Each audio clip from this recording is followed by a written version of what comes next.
fan. Thank you for tuning in to another episode of UNScripted podcast with Realty ONE Group Canada. I am Jen, and today I'm so excited to have this very special guest here with us today. It's Andrew. You want help? Yeah. Foliato. Gosh, it's that G. It's the G. Just pretend it's not there. That's why most of my social profiles start with the G is silent. The G, does it? Yeah. I love that. No, Foliato. So very, very excited. You are the proud owner of REM, Real Estate Magazine. You almost had that for, I think, 2 years now. It'll be 2 years. Well, I'll have bought it 2 years ago in about a month, and then we relaunched it September 2 years ago. September 2 years ago. But I owned it for about a month before that. Do you know that I used to absolutely religiously every single day read the hard copy of REM when they used to get delivered? Like, it was just so awesome. And then it went away for a while. And then when you picked it up, I was so excited to get REM back because it was just my real estate news. It was everything. But we can get into that shortly. Whatever you want. So you were the founder of Just Sell Homes as well. And that's just over 9 years ago. Yeah, like a week ago-ish. Well, a week ago, 9 years ago. Yeah, or give it to... I mean, I think officially if you look on like LinkedIn, it was like 3 days ago. Yes. But I think that was like, I had started it already. And I was like, right, I should probably put out there that I own a company now. Yeah. Some sort of launch. Still going strong today. Yeah. So we got that's like good. the parent. Like officially, REM is not even its own company. Oh. Like it's Just Sell Home. Like owns the assets of REM. Cool. So like if you're an advertiser with REM, you're actually buying ad space from Just Sell Homes. Okay. Official, So like legally speaking. Yeah. But no, we operate them as if they're independent companies. Separate companies. Yeah. Okay. And then before that, you were a training specialist, real estate agent with big brands in the real estate community in Canada. Yep. So, I mean, I'm very excited, and I'm excited to give some insights to the listeners on, REM and the magazine and like the ad space and how that whole side of the real estate industry kind of works. Yep.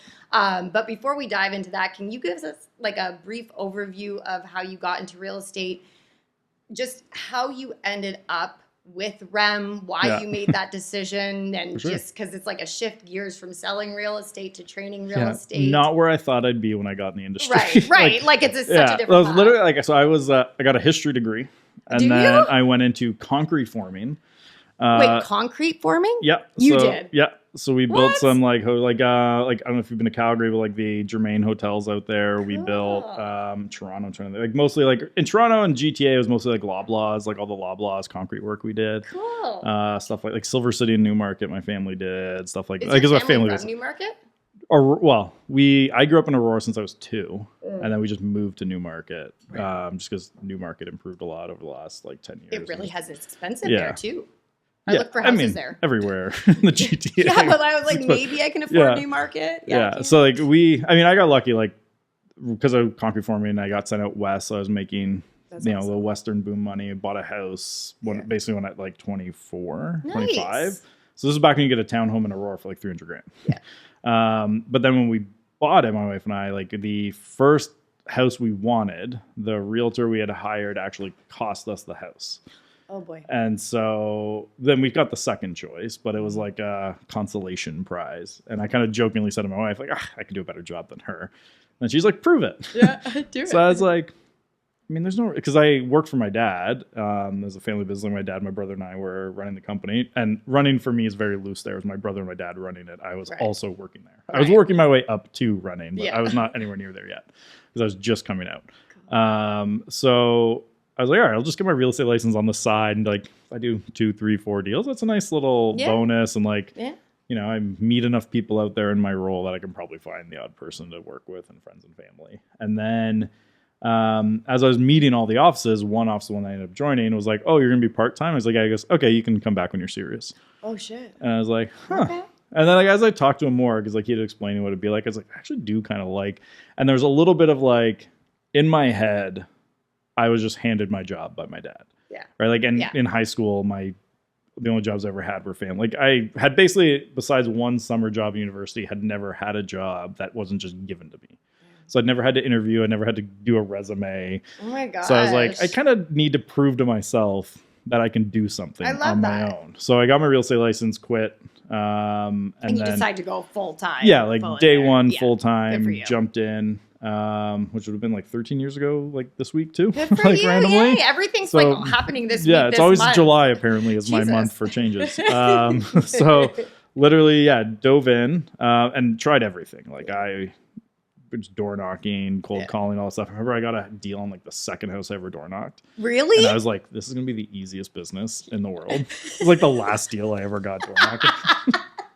But that was a lease. Like when I say a deal, I got a lease out of that door knock. That's still good for you. Yeah, but it was funny. Like literally second house, I was like, I got a 50% close rate right now. Like 50% of doors. It's gonna be great. I think I did 3,000 more doors and got one sale out of the other 3,000. But I also like, this was me. Like again, I came history degree, concrete forming. I don't know anything about sales. I don't know anything about marketing. Yeah. So like, I literally would knock on a door and be like, hi, I'm Andrew. I'm new to the area. I just want to introduce myself in case you're ever looking for a realtor. Like, no one's responding to that. Like, I just proved to you I'm inexperienced. I also, like, you don't part know of the reason area. I ended up growing a beard is I looked young. Oh, yeah. So, like, I'm knocking on doors of, like, people my parents' age, and their son my age is in the basement getting high. I'm like, you're not going to hire me. Right. So I did terrible at that. Aww. But then I started doing social media a lot, which back then was mainly just Facebook and Twitter.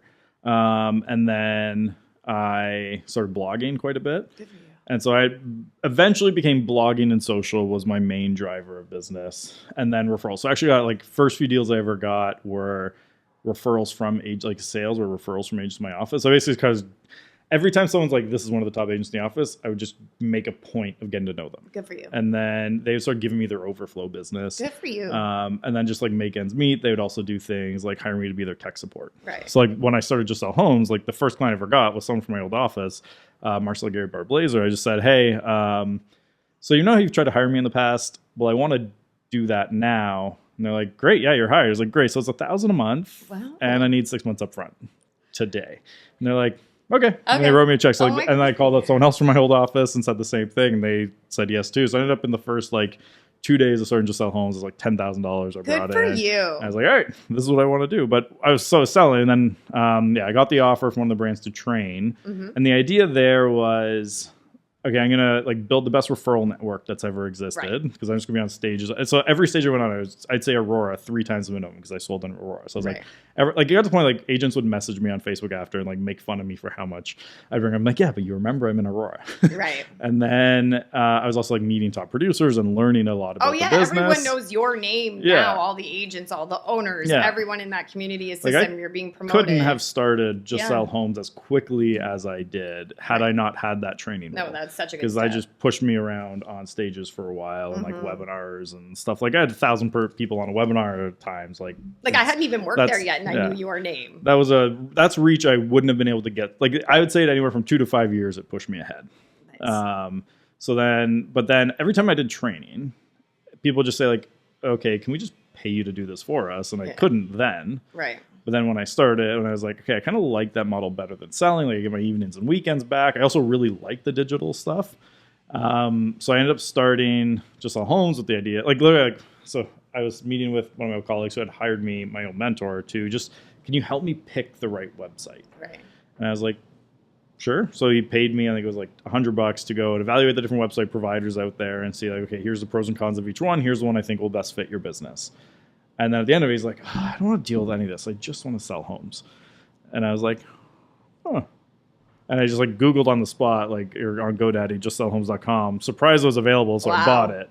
And that was kind of the start of that. Sorry, can you explain to people what is that platform? So Just Sell Homes is essentially a marketing agency for realtors. So our bread and butter has always been Facebook ads, but really it's social media, like how to leverage social to grow your business. Awesome.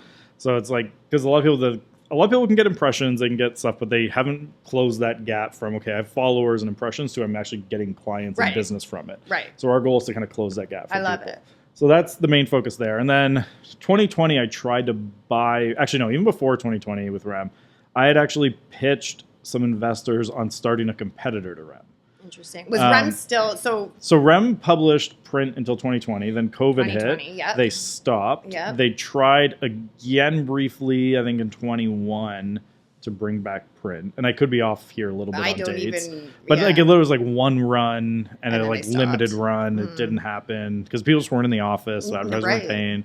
And then they essentially just ran out of money. Right. And that was also in 2021? That was April of 2022. They just shut down. They shut down. They just, they fully were like, we're done pending finding a buyer. That was so sad. Yeah. Because it was such a big thing to everybody. You know, I used to get so excited like to see who was on the cover. As an agent, I read it every time it came out. Me too, yeah. Like all the time. And then, so before that, I tried to start my own. We were talking to some investors. We almost had a deal with one and ended up pulling back for a bunch of reasons. And then I put it on the back burner because the market started shooting.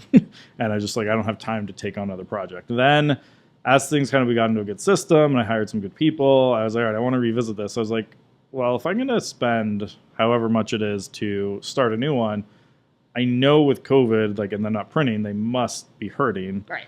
Maybe I'll make an offer. Right. So I started chatting with them and we just worked nowhere close on numbers. It was very, very far off what I was willing to pay and what they were willing to sell for, which was very fair. But they wanted to value it at pre-COVID numbers. I wanted to value it at today. And they weren't running anything. No. So today was not, which at the time I probably would have made the same decision they did.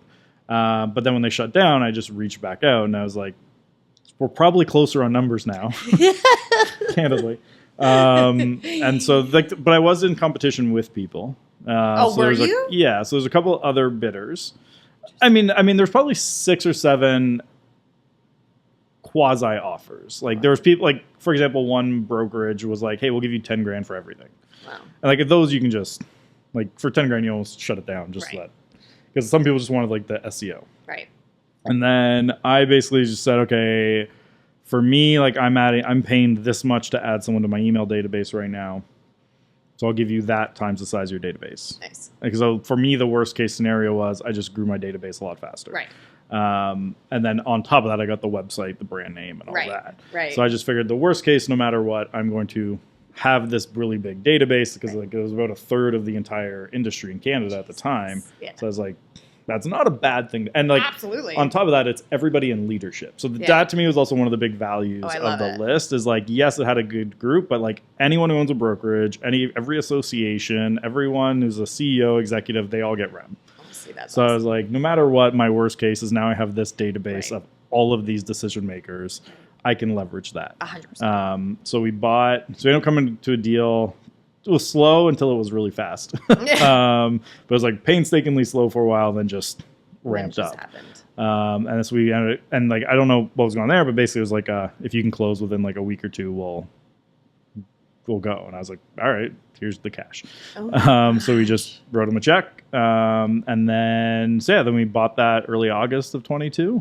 And then relaunched it in September, but we did not relaunch the print. So it's digital only. Digital only, yeah. So which is smart. We might bring the print back. But when you look at the numbers for print, it wasn't great from a business standpoint. There's a branding value of having this in every office, how people look at it fondly. There's still arguments for that. Right. But for example, they were very profitable when Hot Sheets existed.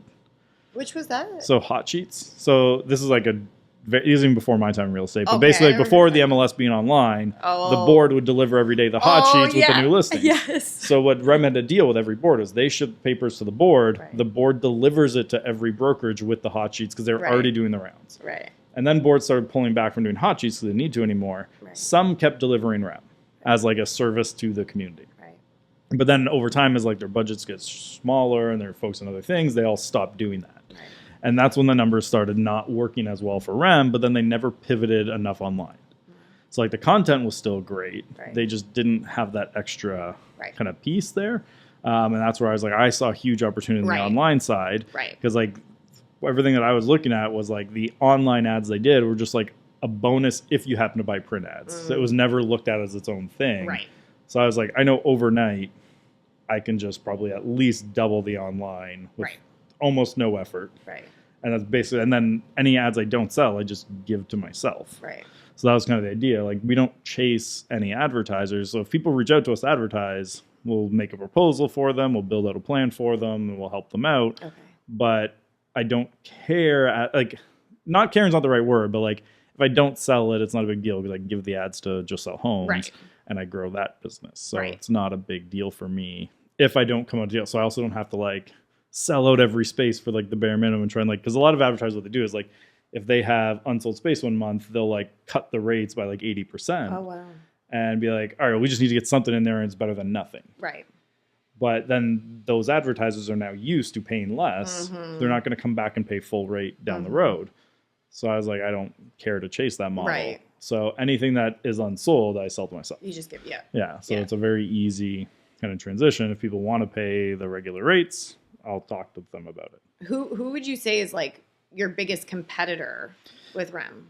So in Canada, to be honest, we don't really have one. Okay, there used to be one called REP, which was like professional, but like they were the type of one who it's like top 20 agents in social, right? Like, and you could like buy your way onto the list, stuff like that. And that's not our model. Right. But that's kind of what but the that was really people like, in the yeah, industry is right now. Pay.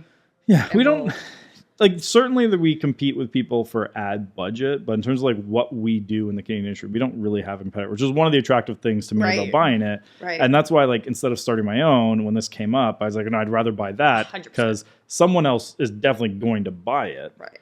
Like, there's no chance someone lets that go completely. So then I have a competitor. Right. So if I buy it, then I'm also eliminating competitors. So that was kind of the idea behind buying it versus just starting my own. Right. Besides the obviously huge brand value that came with it. Oh, 100%. Yeah.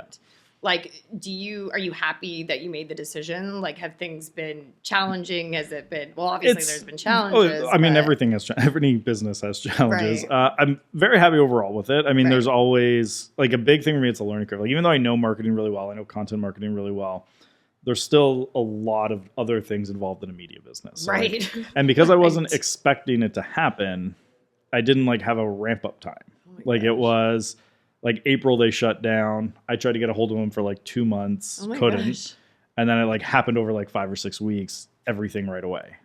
So now I owned this business that I didn't actually have any idea how to run it.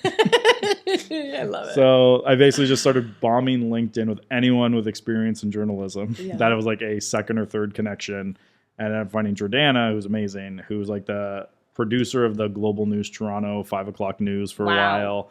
And it just happened that she had taken a year off during COVID to travel and kind of like freelance and was ready to come in-house again. Wow. And it's just like literally the perfect timing of getting her. Wow. And so she has been amazing. She's on mat leave right now, so she'll be coming back this fall. But she basically just took over that side. So like what I've had to learn a lot is like the journalism side of things. Right. Because I don't like, for example, like I had my show Over a Pint for years.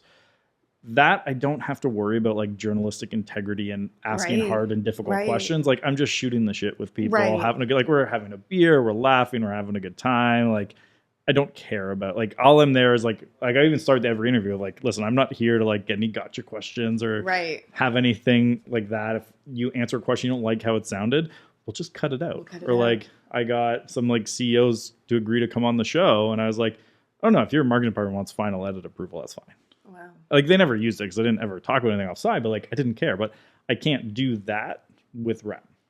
Right. Like there has to be that separation. Yeah. So like I've only done one interview as a REM person. Really? But that was just because like normally I'd have Jordana do it, but she's off right now. So normally I would have her do it, but our editor that we have right now is out in Vancouver, and the interview was in Ottawa. I was with the CEO of Korea.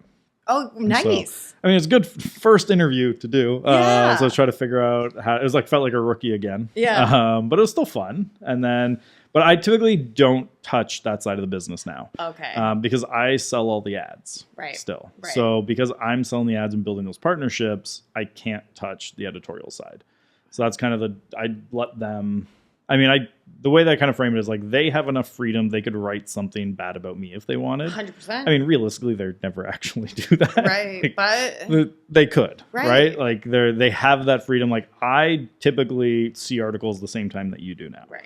Like there is the odd exception to that. Like if they're missing context on something, or they're like, I don't know anyone who could talk about this. They'll give me like an overview of the story idea and be like, who do you know that could be a quote or that we could talk to? Yeah. And I'll introduce them to someone. That is interesting. But because it has to be fact, right? Like it has to be there's been a legit. lot of stuff like it's not fluffy. We would have loved to cover, but we couldn't verify it. Really? It's like there's been some really like juicy things and interesting things. And I mean, we also get a lot of crap. Like I always joke, one of my favorite series I would love to do, what I can never do, is can you believe the shit that came into our inbox this week? Because people like give us these tips and you're like it's this person's sleeping with this person. You're like, I don't care. And I'm never going to publish that. That's not like, we're not TMZ. So like you get some stuff like that, which is funny, but like obviously I can't publish because then they dissuade obviously other people from submitting this. But like there's been some really interesting things that have come off that like I was basically 100% sure it was true, but we couldn't get a single verification of it. Gosh. And we can't print it. So you can't print it. Yeah, and like definitely in that process. That's got to be challenging. Like yeah. So luckily it's more them dealing with than me, but it's my name on it, so I still have to make sure that they're checking things. Yeah. And like there have been mistakes made in that sense. Like we have things because like we learned one where it was like two, like we had independent confirmation, then we actually learned those people had been talking, and it was like a coordinated thing. So like there, like it wasn't anything bad, but it was just like okay, so like we can see where, so we had to like figure out a better, so like we refine the verification stuff and do things like that, but. Yeah, I mean, it's a learning curve for me because I'd never done that before. Right. So for me, it's building the systems to make sure that they're going to be able to do it properly. And so that, but Jordana was a huge help with that because she came like 5 o'clock news was every day. Right. You got to be able to move fast and not make mistakes. So she brought in a lot for us. So that was a really key hire for us. So she wasn't at Realtor Quest, right? Who did you have? No, so because she's off. She's on. Oh, she's on mat leave. Yeah, so she'll be back sometime September, October, November range. Okay. Hopefully. I think it just depends on when she can organize daycare. Yeah. There's waiting lists and stuff. So she'll be back. So it would have been at Realtor Quest. Well, my wife was there with me, and then we had some employees with us too. Okay. Yeah. Where do you want to take REM? Like, where do you see it in 5 years? What's the direction? What's the goal? Is there what's the roadmap look like? Well, right now we're actually looking at like 2 or 3 different roadmaps. Really? Because like there's been some debates. We've also, again, like we've had investors reach out to like, could we do something together? And we're always open to conversations. Mm-hmm. So we've had some that have gone further than others in discussions, and we haven't made a deal with anyone. But like one of them we were looking at was like going this direction. But we're kind of have few different directions. Like no matter what, we want the news to be free, so we don't want to like gate it, right? Because I don't like that style of like, hey, just to read an update about what's going on at your board, you have to pay. That's ridiculous. Which I understand the argument behind it, but I don't love that model. I don't love that model. So we're not like that. My goal is always have that free. Like we're definitely gonna have premium. We've had premium content. We'll have more premium content. Eventually we'll just start doing live events. Oh, that's a great idea. The idea behind those, though, will be not like the big, flashy events. It'd be like mastermind style, with the idea behind it being like similar how like we have to vet stories, we'd vet speakers, we'd vet attendees. Mm-hmm. So like if we say we're going to do a 100+ deal mastermind, to speak you have to prove it, and to attend you'd have to prove it. So like we're going to make it a little bit more like, let's focus on that side of it for you. Let's vet the right people that are in the room. And then we'd eventually have a bunch of different masterminds depending on where you might be in your business. Right. Then we'd also like to add into that a more brokerage side of it. Mm. Because like broker owners outside of like their own brand don't really have like a community the same way. Right. Like they don't ever talk to people from this brand or that brand. That's or the independents. When there could be a lot of best practices to share there. Oh, I love it. So we'd look at maybe building out similar like a mastermind, but for brokerage owners potentially. That's cool. But I mean, there's also other challenges within that. But there's different things, and like more just resources for brokerage owners. So similar, like if you were to say right now, how could I exclusively reach people who own brokerages or want to own brokerages? There's no one place to easily go to today. Right. So that's where we're like, okay, well, if we could build that out, because like for any like outside media company coming in, that's actually a very small segment. Right. But as a subsegment of what we already do, we could make that work fairly easily. I think that's a great idea. So there's a lot of things like that we want to get into. I love that. And then like kind of the debate from there is like, do we expand into commercial real estate, real estate law, mortgage people? Do we do a consumer focused version? Jesus. So there's a few different paths. So many ways you can go with this. Because like I also own a development company, so a owning. So like right now we have about 120 homes in development. So that wasn't like, on your LinkedIn. Yeah, we don't talk about it that much because we're still like, so we've just started that a couple of years ago. So like all our projects right now are still going through like zoning approval. So we haven't started sales and marketing on any of them. Oh my gosh. And because you got a lot on your rezoning, plate. So that one luckily for me today is a low time involved. So my brother runs that. Oh, okay. So like I'll run the sales and marketing, but because we haven't gotten everything finished approved yet, there's no sales and marketing to do yet. Yeah. So my involvement today is pretty low. Okay. But that is something that obviously will change as we go. Right. But like that's another huge advantage for us of owning REM is like if I have a third of the salespeople in Canada on my list, yeah, and then I have homes to sell, that's a pretty good thing there. And that's where we're like, well, if we had a consumer version, which is kind of something we've debated, we'd have to keep it separate. Right. That's also the advantage of having a development company is if you now also own the consumer audience. Right. So like there's some debates like that of like, because like for us, REM is great business on its own, but it's also a vehicle to grow our other businesses. I love it. I think that's smart. And there's so many different ways you can take this. Yeah, and that's where we're kind of having some debates right now of what's the like priority focus there. Because like there's different segments and they all have value. It's which one do we think is the best value like today for us to ramp up? I think that's really, really good. I do. If someone was to want to, promote in REM or put something in REM, whether it just be, an ad for recruiting or something like that. So you guys allow people to do that? Yeah. So everything is Mark sponsored though. So like if you see anything in there, it'll say sponsored or paid for, or like presented by, but it'll be clear that's been a bought thing. Okay. Because we've definitely had things where like people have thought people have bought something, but it hasn't said. Because like we also test content out, right? So like if like a big one is agent movement. So like if a big team changes from one brand to another, sometimes like when Justin Haver changed brands, that was actually our number one read story that year. Interesting. Like it was huge. So then we're like, all right, people clearly care about that. Right. Let's do some more. Right. And so then we did like 6 or 7 more stories from one brand to another, this brand to that brand. And none of those stories people really cared about. Okay. But some people thought, oh, they must be paying for it because there's so many of these. Like, no, we just saw the numbers at that story. And it just happened because Justin was like one of the biggest in Canada. It made bigger news. Right. But that didn't translate to it being popular for others. Mm-hmm. So we've now kind of, again, we still will do the odd announcement. We just have to kind of, now we have a benchmark of, do we feel it's a notable thing, like at that Justin kind of benchmark of, will people across the country care? Right. Which most movement people don't. No. No. It's similar, like, so we also have what we call like community posts. So like if, sometimes it might be we do it, we don't necessarily promote an article, but we give it to them as like a service to the community. Cool. So there's other things like that we might do. Right. But typically, if you wanted to like recruiting, I think like, basically you reach out to me directly right now. Okay. We're kind of in the early stages of looking into hiring a salesperson just to sell ads for us. Right. But typically the way it works is you reach out to me and then we just establish timeline, goals, and budget. Perfect. And then I do custom proposals for everyone. Because we don't like, for me, there's more value in someone like staying long term with us. So I don't have to go out and worry about selling because it's me running the business and then also doing ads. So I'd rather just know like there's value for me in having someone locked in for a while. Right. Even if that's a little bit less total revenue. Right. As opposed to like hustling every day to like sell out for the maximum amount. Right. So there's that value of just it off my plate. So I basically work with everyone. I figure out what their goals are, timelines, and budget, and I just build them a custom proposal, send it off, and then they like it.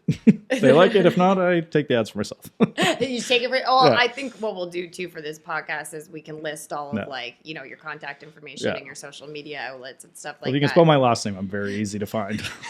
I'm the only one out there with it. With the G. Yeah. Every platform, my full name is my name. You can find me. Okay. Well, I think it's awesome that you're bringing it back and you're reinvigorating it because it is such a thing in real estate. Mm-hmm. Like it's a piece of it. When it went away, I was actually sad. Like a lot of people were like, that was actually almost a little overwhelming when I first, like it was announced that I got it. Cause I remember I did it and it happened, like I bought it and we relaunched it like the Tuesday after Labor Day.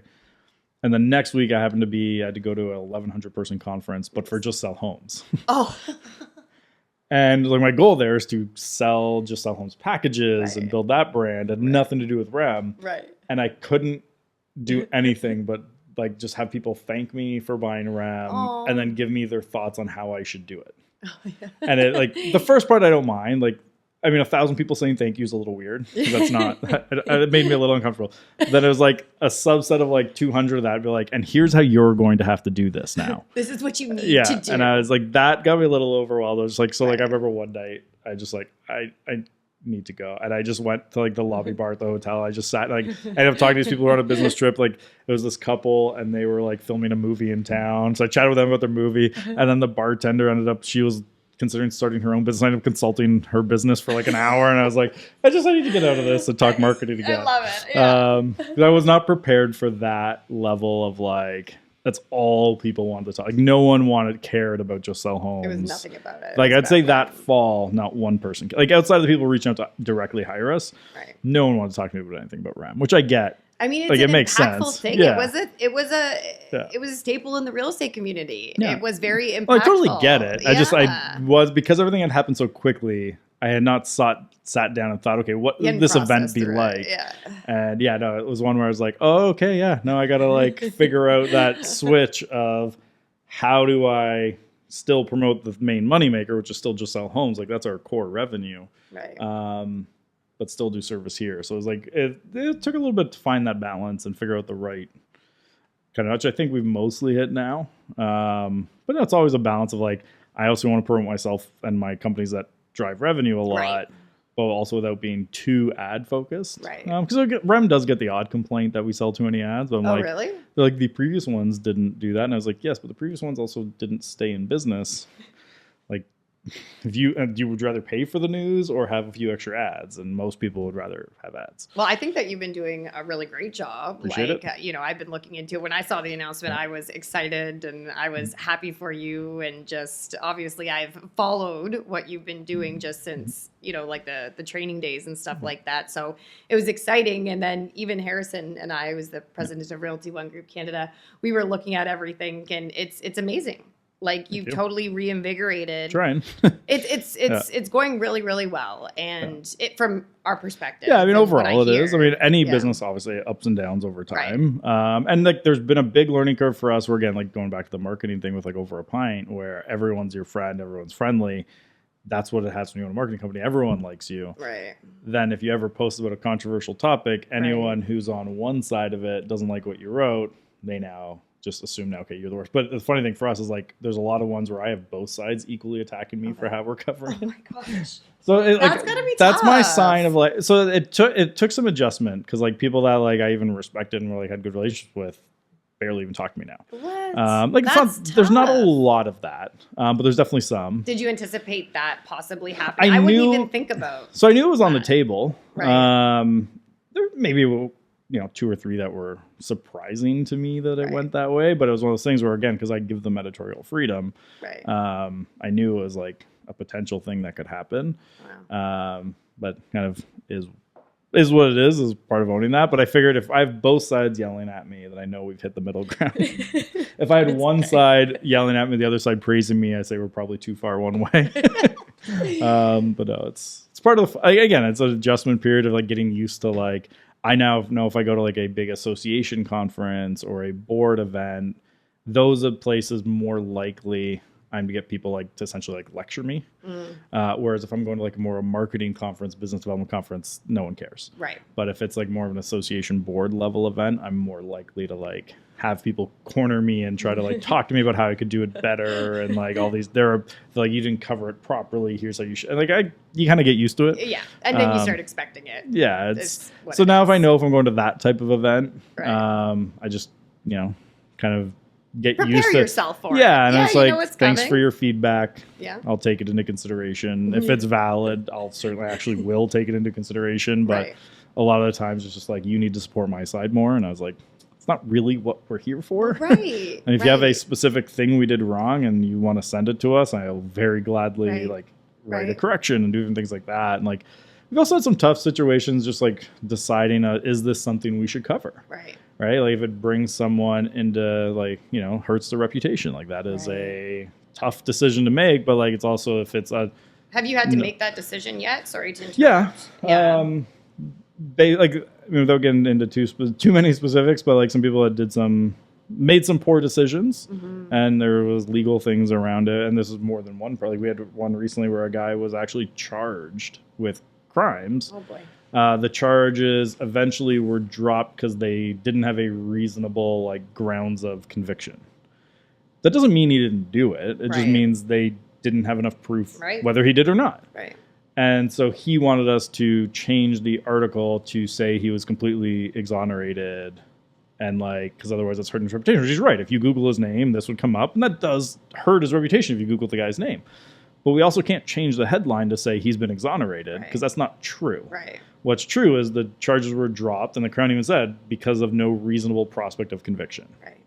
So we updated the article to say like the charges were dropped, and even that was like the charges were dropped tentatively because there's no reasonable grounds of conviction. We didn't even add anything about like that doesn't mean he didn't do it or anything like that. Right. But we were getting daily emails from the guy being like, "You got to take it down. You got to take it down. You got to take it." Like, and you were just like, you stayed firm. And like we can't. Right. Like that's not what you're asking us to do. Is not factual. Good for you. But I understand why you would want it taken down. Whereas like there are other publications that actually did change it. Did they? Yeah. Wow. So like that's because that was kind of how we found out. Is he started sending us other ones, being like, "See, they changed it." Oh my gosh. And I was like, I don't know what their process is, but ours.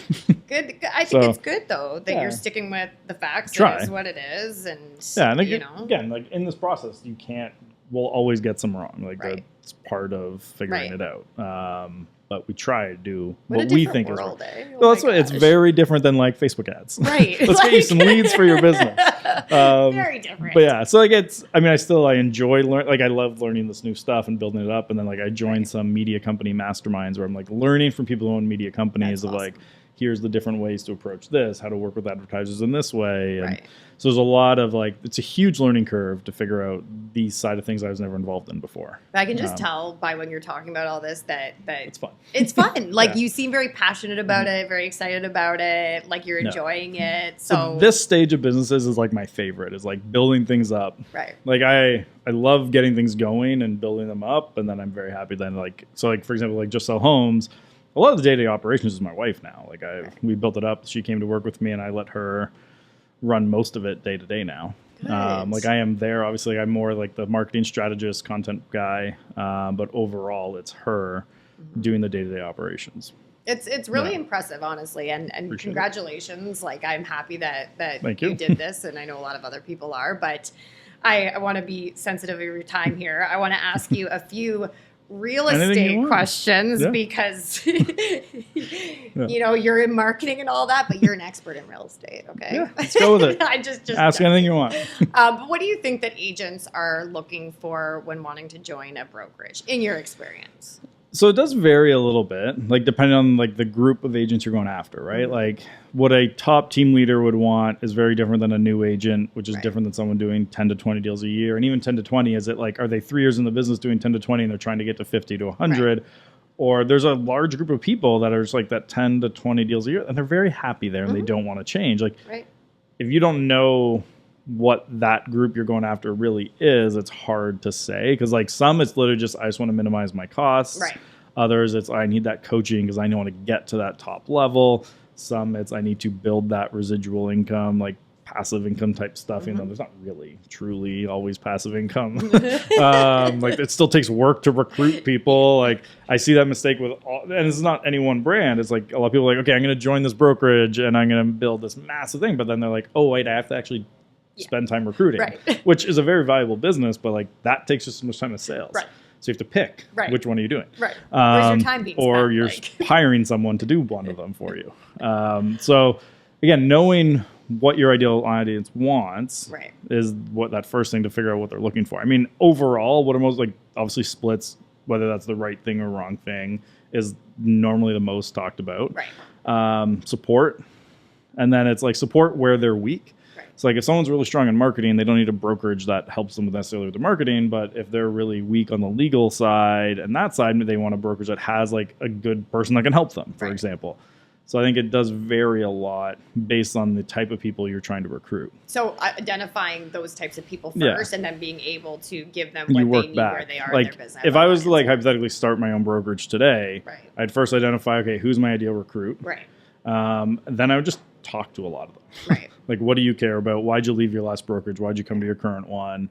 And I would just learn everything I could about that. Right. And then I build it from there based on that. Like, what we're going to offer. Good feedback for people. Because if you don't have that, because a lot of people just come up and be like, oh, we're the cheapest. Well, great. But like, then you'll just be beaten by the next person who's like $1 cheaper. It's like something about Mary. It's like 6-minute ads. Yeah. It's like, well, what if they come out with 5-minute abs? You can't build ads in 5 minutes. Eventually, you're going too short.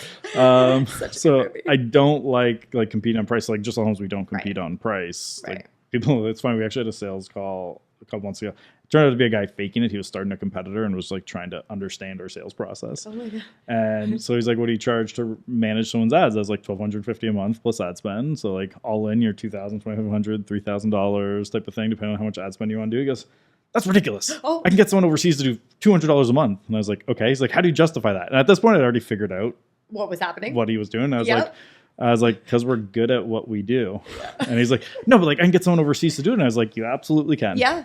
And I was like, good luck. Right.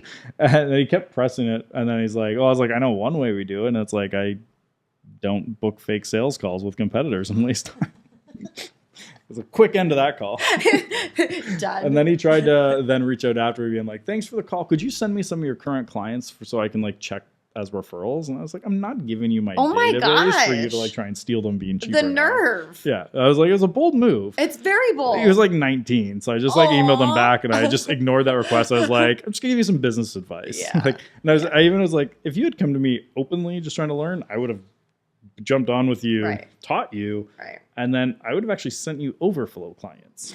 Because sometimes we get people who reach out and we don't have the capacity at a given time to handle them. I was like, but he went about it just not a truthful, honest way. Just be honest. Like people helped me when I started. Like Katie Lance, if you know her, she's a big speaker in the U.S., expert on social. Like when I started Just Sell Homes, she got a call with me for like an hour. Oh, wow. Another guy, like when I started speaking, I got an offer to my first paid speaking gig. I had no idea how to do that. I'd never been paid to do anything like that. And they're like, oh, no, I'll do it free. They're like, no, we'll pay you.